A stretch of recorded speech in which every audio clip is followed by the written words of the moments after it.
Did you know you can still buy properties for just $1 in 2025? And no, this is not clickbait. These are real city programs that sell properties for just $1 to fight blight and to build home ownership. In this video, I'm going to show you where these $1 houses exist, who qualifies, the exact process, the real cost, and how anyone in the US can take advantage of similar opportunities, even if your local area don't have these $1 programs. First up, Baltimore, Maryland, with the fixed pricing program, Buy Into Be More. Now, some of these city-owned properties are available to owner-occupants for just $1.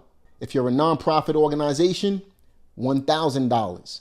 And if you're a developer, $3,000. Now, here's the caveat. If you're an owner-occupant, you got to show at least $90,000 available in order to complete the rehab, and it has to be done within 12 months. And then on top of that, you got to live in a property for at least 5 years. If you're a developer at the $3,000 tier, you don't have the 5-year live-in rule, but you will have to complete the rehab within 12 months and get a use and occupancy permit afterward. And on top of that, if you sell too soon, there's going to be prorated penalties involved in the sale. Let me show you how you can get more information on this program. But before we jump in, I just want to give a quick shout out to the sponsor of this video, BaseLane, my go-to banking and property management platform for real estate investors. BaseLane lets you collect rent online, track expenses automatically, create clean reports for taxes, and manage multiple properties from just one account. If you buy anything from $1 to $1 million or more, staying organized is everything, and BaseLane allows you to do that. The link is in the description box. But here's the best part. When you sign up and you fund your account, BaseLane will give you a $100 bonus just for being part of the family. Again, be sure to check the link in the description box below, and let's dive into the content. If you go to Google and you just type in Buy Into Be More, you'll see the website pop up on the very first link. Once you click on that, all you got to do is scroll down a page and you'll see Fixed Pricing Program. Once you click on that, you can scroll down and you'll see a chart right here. It talks about what properties qualify, how much will properties be sold for, and then it provides you with all of the details that you need in order to get started with the program. Again, for developers that are looking to make a profit, you can see these vacant buildings are going for $3,000. The criteria says must be developed for residential or mixed use, includes residential with a use and occupancy permit obtained within 12 months from the date of settlement. If you're a nonprofit organization, vacant buildings are going for $1,000. And the criteria says must be developed for residential or mixed use that includes residential with a use and occupancy permit obtained within 12 months from the date of settlement. And for land and community trust, you got them for $1.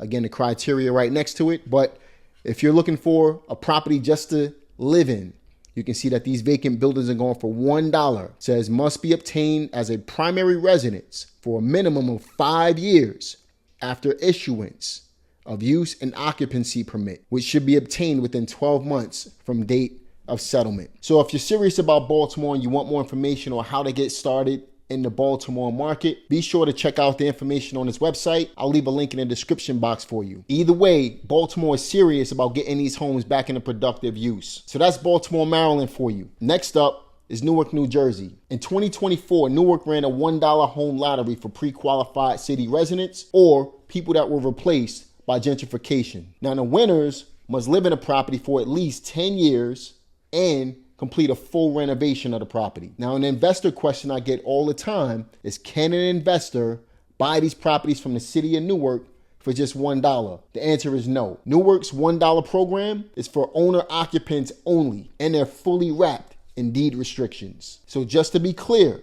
it's illegal to have a residential front for an investor. It's also illegal under these circumstances through the city of Newark to buy these properties under an LLC in order to avoid the live-in requirement. Now, what is legal as an investor and also smart is the contract for services.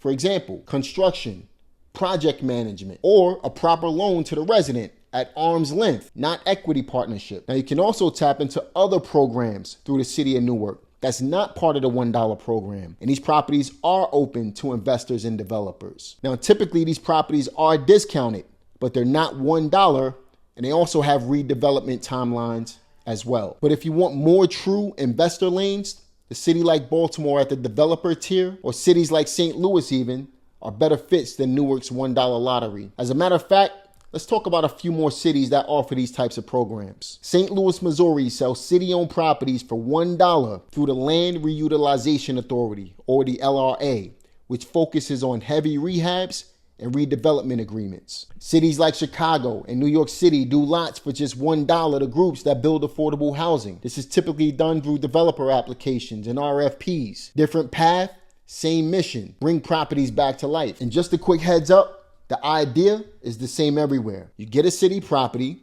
you prove funding, you fix it on a deadline, and then you follow use and occupancy rules. But the exact steps vary from city to city. Here's the universal skeleton of it all. Then I'll show you the key differences. The first thing you want to do is find the official page. You can go to your city's housing or community development, land bank, or development authority. The next thing you want to do is identify eligible properties, or you can join the intake lottery if that's the format. After that, you're going to apply with documentation. You're going to need things like your ID, a rehab plan, proof of funds, contractor information, and fees. Then you're going to sign a compliance agreement, which covers the timeline, the inspections, and the use and occupancy rules. After that, all you need to do is rehab to code, get the inspections done, and secure your use and occupancy. And that term can vary depending on the city as well. Finally, all you need to do is maintain compliance for the required years. Owner occupant or program specific terms. And that's the basic skeleton no matter what city you're in. Now here's the key differences. In Baltimore, you have the fixed price tier. Owner occupants have to live in a property for at least 5 years. Developers don't, but both have to get a use and occupancy permit within 12 months, and there's penalties on a sale if you sell too soon. In Newark, there's only a resident-only lottery, and the owner has to live in a property for at least 10 years. Investors and LLCs can't get these properties. And in addition to that, there's deed restrictions with clawbacks. In St. Louis, you have to go through the LRA and you have to get board approval through them. You have to sign the redevelopment agreement. And this is not an owner-occupant residency model. This is more for developers. In Chicago and New York, you have the $1 lots through the developer programs or the RFPs, but you have to build affordable housing. And a lot of times there's primary residence requirements for end buyers, not the developer. Now, let's be real for a second. The $1 is not the cost. It's the renovation. In Baltimore, plan on having $90,000 shown right up front before you even purchase the property. In Newark, rehabs can easily be 6 figures. And in St. Louis, LRAs are easily full gut jobs. So these are not free rides. You got to secure some money and you got to be willing to put in the time into these properties as well. Another thing you want to keep in mind is you have to add in permits, inspections, insurance on vacant properties, utilities during construction, and even contingencies. This is forced equity done right, not a free house. And now that you know how to go out there and find some of these properties and you understand some of the nuances behind getting these properties, how do you fund it? A few options. NACA or NACA, they partner with cities and residents on acquisitions plus rehab. You can also get what's called an FHA 203K loan. What FHA allows you to do is purchase the property and they'll give you the amount to rehab the property in addition to the purchase. You can also get what's called a DSCR loan or hard money. A DSCR loan is a debt service coverage ratio loan if you're an investor. Hard money is typically an investment loan that will provide the rehab budget for you as well. Now, naturally, a hard money loan will come at a higher interest rate. A DSCR loan is more of a long-term loan. And if you're an investor, you can be able to take advantage of a loan like this in order to be able to purchase the property and stay in the property long term. And then some markets stack state and city funds or trust dollars to reduce costs. The $1 gets you in the door.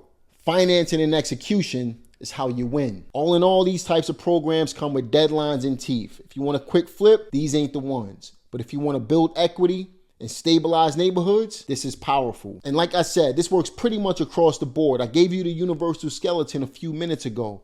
If you don't live in one of the cities that we spoke about in this video, you still have options. You can check your local land banks. Many US cities sell houses and lots from $1 to $10,000 with rehab agreements. You can look into side lot programs. These are usually $1 to adjacent owners. Or you can pair low-cost acquisitions with programs like NACA or NACA or traditional rehab financing. And if you do a quick search for your city's land bank or vacant property program, you might be surprised at what's in your own backyard. And just a quick disclaimer, the $1 programs are not everywhere. They usually pop up in cities with lots of vacant properties, and they can change by phase or inventory. So always verify current program pages and requirements before you apply. And if you want help structuring creative real estate investing deals, check the link in the description box below. And if you got value out of this video, be sure to like it, subscribe, click the notification bell, and leave a comment. Let me know if you live near or in one of these cities that we talked about in this video. If you don't, are you planning on looking into these types of programs in your local area? Also, be sure to watch this video that just popped up. It's going to help you further in your real estate investing journey. I hope you enjoyed this video, and I'll see you guys on the next one. Take care.